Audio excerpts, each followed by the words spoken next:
Nagbigay naman po ng paalala ang Bureau of Fire Protection sa tamang paraan ng pagbalot at pagbiyahe ng mga paputok. Kasunod po yan ang nangyaring pagsabog ng tricycle na may kargang paputok sa Bulacan na ikinasawi ng isang bata at ikinasugat ng kanyang ama. Saksi si John Consulta. Matapos sumabog ang kahong-kahong paputok na kanyang ibinabiyahe sa isang tricycle sa Norsicaray, Bulacan kagabi. Nananatiling nasa kritikal na lagay sa Philippine General Hospital ang 35 taong gulang na si Noli Silva. Ayon sa mga doktor, malubha ang lagay ni Silva dahil sa tinamong first hanggang third degree burns sa mukha at iba't ibang bahagi ng katawan. Nakalanghap din siya ng nakalalasong usok mula sa mga paputok at nagtamo pa ng bali sa kanang paa matapos tumilapon sa tindi ng pagsabog. Nasunog din yung 25% ng katawan niya, nasunog ang balat niya, nasunog yung mata niya. Eventually, kakailanganin talaga niyang operahan. For the skin, para ma-excise, and then for the fracture sa hita niya, na eventually baka kailangan lagyan din ng bakal. Ako po nagmamakaawa po ako talaga. Tulungan po kami. Gusto ko pa po mabuhay yung kapatid ko. Kung sino po yung gustong tumulong sa amin, tulungan niyo po ako. Kawawa po ilagay ng kapatid ko.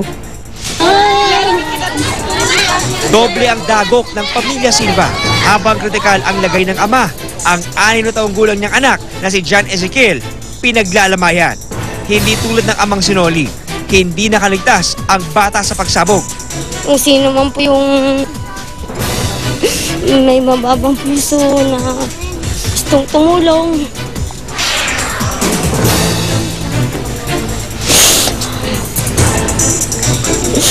Tsaka po yung anak ko, kung paano ko ipapahilingin, wala ako. Papunta ng Gimba, Nueva Ecija ang mag-ama galing Bukawi, Bulacan.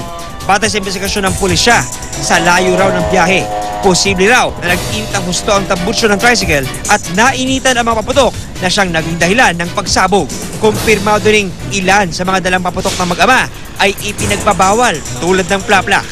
Sa impormasyon ng mga kamag-anak, talagang trader sila ng bomba. Nagbebenta po sila ng paputok. Sa trahedyang sinapit ng mag-ama, lumutang ang kahalagahan ng maayos na packaging at pagbabiyahe ng mga paputok.